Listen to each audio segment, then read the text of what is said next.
అందరికీ నమస్తే అండి. నేను మీ Ashok Kumar. Welcome to our channel. మనతో ఇవాళ షణ్ముఖ్ గారు అయితే స్టూడియోలో ఉన్నారు. నమస్తే షణ్ముఖ్ గారు. నమస్తే అండి. పోసాని కృష్ణమురళి హుటాహుటిన మొన్న సాయంత్రం అరెస్ట్ చేశారు. నిన్న రాజంపేట కోర్టులో హాజరుపరచడం జరిగింది. తర్వాత రాజంపేట సబ్ జైలుకి రిమాండ్కి పంపించినారు. అసలు ఈ కేసుని పొన్నవోలు సుధాకర్ రెడ్డి టేకప్ చేశారు. అదే సమయంలో వైఎస్ జగన్మోహన్ రెడ్డి పోసాని కృష్ణమురళి భార్య అయినటువంటి కుసుమలత కాల్ చేశారు. ఈ పరిణామాలన్నీ జరుగుతున్నాయి. అయితే రాజపేట సబ్ జైల్లో పోసాని కృష్ణమురళికి 2261 అనే ఖైదీ నెంబర్ ఇచ్చారు. ఈ నెంబరింగ్ పైన సోషల్ మీడియాలో రకరకాల చక్కర్లు కొడుతోంది. అసలు దీనిపైన ఏ విధంగా విశ్లేషిస్తారు? ముఖ్యంగా పోసాని కృష్ణమురళి గారికి ఎవరైతే జగన్మోహన్ రెడ్డి గారు ఫోన్లో పరామర్శ చేశారో, మరి పోసాని కృష్ణమురళి గారు ఏం పాపం చేశారో తెలియదు. మరి జగన్మోహన్ రెడ్డి గారి ఆదేశాల మేరకే నేను తిట్టాను, ఆయన కళ్ళల్లో ఆనందం చూడడం కోసమే నేను తిట్టాను అని చెప్పేసి ఎస్పీ గారు ఎదుట ఏదో పశ్చాత్తాప పడ్డారు అని చెప్పేసి కొన్ని పేపర్లలో కథనాలు రావడం జరిగింది. పేపర్లో కథనాలు రావడం జరిగిందనేది మీరు విశ్లేషణ ఉండొచ్చు కాక, కానీ విశ్వసనీయ సమాచారం ప్రకారం ఏమన్నారంటే పోసాని కృష్ణమురళి నోరు తెరిస్తే జగన్ పని అవుట్ అని చెప్పి ఉన్న పళ్ళంగా పోసాని కృష్ణమురళి భార్యని సెంటర్ ఆఫ్ అట్రాక్షన్ చేసి అమ్మ నీకు మేము ఉన్నామని చెప్పి, అంటే జగన్మోహన్ రెడ్డి పోసాని కృష్ణమురళి ఇప్పుడు మంచిగా చేసుకున్నట్టుగా యుద్ధ ప్రాతిపదికన జగన్మోహన్ రెడ్డి గారు మామూలుగా పరామర్శ చేయరండి. అల్లాటప్ప వారికి ఎవరికి పరామర్శ చేయరు. ఎందుకంటే జగన్మోహన్ రెడ్డి గారు ఇప్పుడు ఎందుకు ఫోన్ చేసి పరామర్శ చేశారు అంటే, ఎక్కడ పోసాని కృష్ణమురళి గారు జగన్మోహన్ రెడ్డి గారు చెప్తేనే నేను చేశాను, ఆయన కళ్ళల్లో ఆనందం చూడడం కోసమే నేను ఆ విధంగా తిట్టాల్సి వచ్చిందని ఎక్కడ వాంగ్మూలం ఇచ్చేస్తాడో అటు జడ్జి ఎదురుగా ఇటు పోలీసుల యొక్క విచారణలో భాగంగా అని చెప్పేసి వెంబడే పొన్నవోలు సుధాకర్ రెడ్డికి నేను చెప్పడం జరిగింది. మిగతా వాళ్ళంతా వస్తున్నారు మీ దగ్గరికి అని చెప్పేసి కూడా చెప్పడం జరిగింది. మరి గత కొన్ని కేసుల నుంచి మనం చూస్తూనే ఉన్నాం. పొన్నవోలు సుధాకర్ రెడ్డి ఏ కేసులు టేకప్ చేసినా కూడా ఆ కేసుకు సంబంధించిన ఎవరైతే ముద్దాయి ఉంటారో వాళ్ళు రిమాండ్కు పోవడం అనేది తప్పనిసరి పరిస్థితి అయిపోయింది. ఎందుకంటే ఆయన యొక్క లాలో పెద్దగా అంత ఇంప్లిమెంట్ చేయాల్సినటువంటి లాయర్ కాదు అని చెప్పేసి కూడా ఆయన టేకప్ చేసిన కేసులో చూస్తూ ఉన్నాం. ప్రతి ఒక్కరు రిమాండ్కు పోతానే ఉన్నారు. మరి బాబు గారి స్కిల్ డెవలప్మెంట్ కేసు కూడా ఈయన నమ్మి పొన్నవోలు సుధాకర్ రెడ్డికి అప్పచెప్పారు. ఇప్పుడు స్కిల్ డెవలప్మెంట్ కేసు అదంతా ఏందనేది ఆల్రెడీ కోర్టులో ఉంది, మనం కూడా మాట్లాడకూడదు. కాబట్టి నేనేమంటున్నానంటే ఇప్పుడు ప్రతి ఒక్కరు రిమాండ్కి వెళ్తా ఉన్నారు. ఇప్పుడు కూడా పోసాని కృష్ణమురళి కూడా పాపం బయట నమస్కారం పెడుతూ ఒక పశ్చాత్తాప ముఖంతో అనవసరంగా నేను చంద్రబాబు గారిని తిట్టానే, అనవసరంగా నేను నారా లోకేష్ గారిని తిట్టానే, అనవసరంగా నేను పవన్ కళ్యాణ్ గారిని తిట్టానే, కుటుంబ సభ్యులను తిట్టానే, ఏందబ్బా నా పరిస్థితి చివరి దశలు ఇలా తయారైపోయింది, లాస్ట్కు జగన్మోహన్ రెడ్డి గారి పుణ్యానా అంటూ నేను జైలు చూసే పరిస్థితి నెలకొంది ఈరోజు అని చెప్పేసి తనలో ఒక విపరీతమైనటువంటి భావోద్వేగము పశ్చాత్తాపము జైలుకి వెళ్ళే టైంలో కనపడింది అని చెప్పేసి ఈ పేపర్లో కూడా కథనాలు రావడం జరిగింది. మరి ఆయనకు కేటాయించినటువంటి నెంబరు 2261. ఒకసారి టోటల్ అయింది ఎంత వస్తుంది? 4 1 6 10 11. ఓ రే రే రే రే.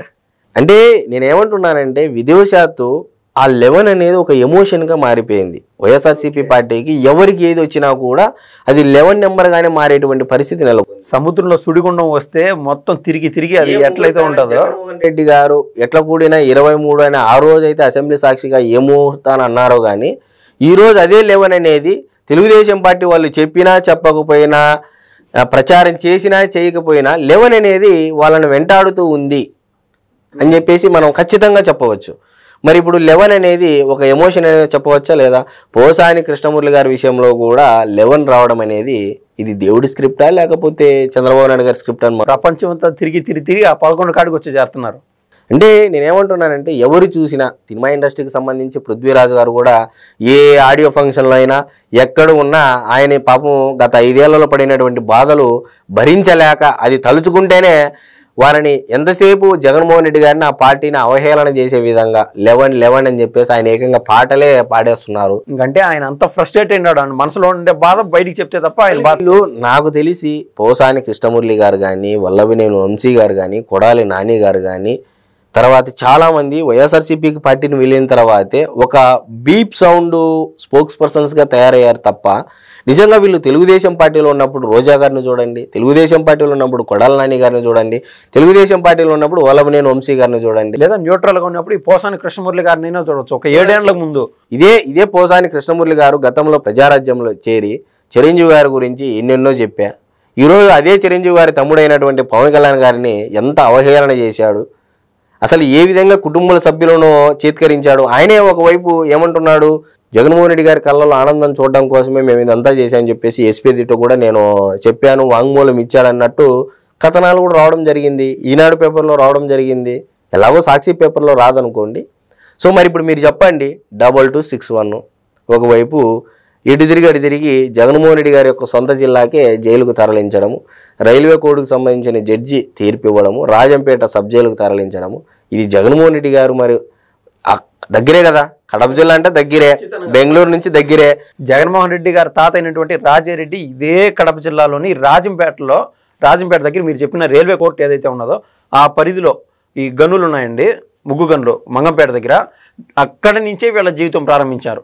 సాక్షాత్తు పోసాని కృష్ణమురళి ఆ కాళ్ళ దగ్గరనే ఉన్నాడు అక్కడ.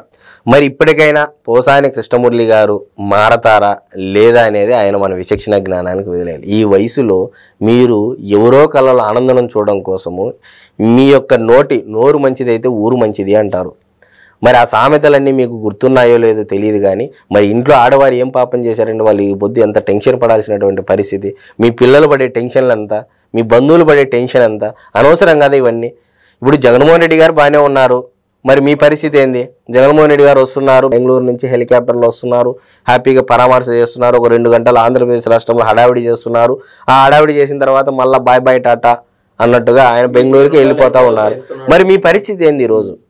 నేను అనేది ఏమంటున్నానంటే విమర్శలు చేయండి, సత్విమర్శలు, పాలసీల పట్ల, విధి విధానపరమైన నిర్ణయాల మీద మాత్రం. ఇప్పుడు తెలుగుదేశం పార్టీ హామీలు ఇచ్చింది, ఆ హామీలు ఎందుకు నెరవేర్చలేదు, ప్రజలకు ఎంత మేర చేకూర్చాయి, ఏ నియోజకవర్గంలో ప్రజలు అసంతృప్తి ఉంది, ఇవన్నీ పెట్టండి, తప్పు లేదు. ఎప్పటికి నెరవేర్చే ఛాన్స్ ఉంది అని. కుటుంబ సభ్యుల జోలికి ఎందుకండి? ఇప్పుడు జగన్మోహన్ రెడ్డి గారి యొక్క కుటుంబ సభ్యులు కూడా కుటుంబ సభ్యులే, వాళ్ళు మహిళలే, వాళ్ళు కూడా గౌరవించడం. ఏ రోజైనా ఇన్ని వీడియోలు మనం చేసి ఉంటాము, ఏ రోజైనా కుటుంబ సభ్యుల గురించి మాట్లాడడం జరిగిందా? అది పద్ధతి కాదు. మనం రాయలసీమ వాళ్ళం, ముందుగా మహిళల జోలికి పోకూడదు అనేది మన నినాదం. ఏదున్నా రాజకీయంగా పోట్లాడాలి తప్ప ఇలా చేయడం అనేది ఇప్పుడు పోసాని కృష్ణమురళి గారి వేదికగా మిగతా వైఎస్ఆర్సీపీ పార్టీలో ఉన్నటువంటి వారు తెలుసుకుంటారని ఆశిస్తూ, కోరుకుంటూ, మీకు కూడా కుటుంబ సభ్యులు ఉన్నారు, దయచేసి రాజకీయంగా చేయండి, విమర్శలు చేయండి, సద్విమర్శలు. ఒకవేళ చేసి ఉండొచ్చు కాక పవన్ కళ్యాణ్ గారు కూడా ఎప్పుడైనా పర్సనల్ అటాక్ చేశాడేమో, ఎవరైనా ఆడవారి గురించి మాట్లాడాడేమో అని గూగుల్లోను యూట్యూబ్లోను ఎక్కడ చూసినా కూడా ఒక చిన్న కనీసం 0.2% కూడా నాకు కనిపించలేదండి. ఆయన ఎంతసేపు జగన్మోహన్ రెడ్డి గారిని రాజకీయంగా విమర్శలు చేశాడు కానీ ఏ రోజు కూడా జగన్మోహన్ రెడ్డి గారి యొక్క సతీమణి పట్ల, వారి కుటుంబ సభ్యుల పట్ల, ఇంకా అట్లా పోతే జగన్మోహన్ రెడ్డి గారి చెల్లెనైనటువంటి షర్మిలా గారికి కూడా ఒక రకంగా అన్నగా ఆమె ఇబ్బందులు పడినప్పుడు ఫోన్ చేసి నేను ఉన్నానమ్మా అని చెప్పి కూడా భరోసా ఇచ్చారు పవన్ కళ్యాణ్ గారు. మరి అంత దిగజారేటువంటి వ్యక్తి పవన్ కళ్యాణ్ గారికి అంత అవసరం ఏముందండి? ఆయన చూడాల్సినటువంటి జీవితం అంతా చూసేశాడు, ఇంకేముంది? మరి ఆయన్ని, ఆయన భార్యని, ఆయన బిడ్డల్ని, ముఖ్యమంత్రి తర్వాత ముఖ్యమంత్రి హోదాలో ఉండారు ఆయన, డిప్యూటీ సీఎం పొజిషన్లో. ఇంతకంటే ఏం కావాలి? సినిమాలో సక్సెస్ అయ్యాడు, రాజకీయాల్లో సక్సెస్ అయ్యాడు, ఇంకేం కావాలి? నాకు డబ్బు మీద ఆశ లేదు అంటున్నాడు, ఇంకేమి? కాబట్టి వైఎస్ఆర్సీపీ పార్టీ వాళ్ళు కూడా నా విన్నపం ఏంటంటే దయ ఉంచి మీరు విమర్శలు చేయండి, పాలసీల పట్ల, సూపర్ 6 లేకపోతే ఏదైతే తెలుగుదేశం పార్టీ కూటమి ప్రభుత్వము హామీలు ఇచ్చిందో అవి అమలు కాకపోతే బలంగా ప్రశ్నించండి. ఇంకా మీరు బలంగా ప్రశ్నించాలంటే మీ నాయకుడైనటువంటి జగన్మోహన్ రెడ్డి గారిని అసెంబ్లీకి రమ్మనండి, మాట్లాడమనండి. ఎవరు కాదన్నారు? ప్రజలు కూడా హర్షిస్తారు. పోరాడాడబ్బా జగన్మోహన్ రెడ్డి గారు, ఓటమి కుదేలు అయినా కూడా తట్టుకొని నిలబడినాడు దమ్ముగా, ధైర్యంగా అని చెప్పేసి కూడా ప్రజలు అనుకుంటారు. ఎందుకు మీరు ఇలా ప్రతిదీ కౌంటర్గా బూతులు తిట్టడం అనేది అంటే అది ఒక కొత్త విశ్వ సంస్కృతిని మనం తేవడం తప్ప దాంట్లో ఇంతకు మించి ఏం లాభం లేదైతే చెప్పచ్చు. ధన్యవాదాలండి. నమస్తే.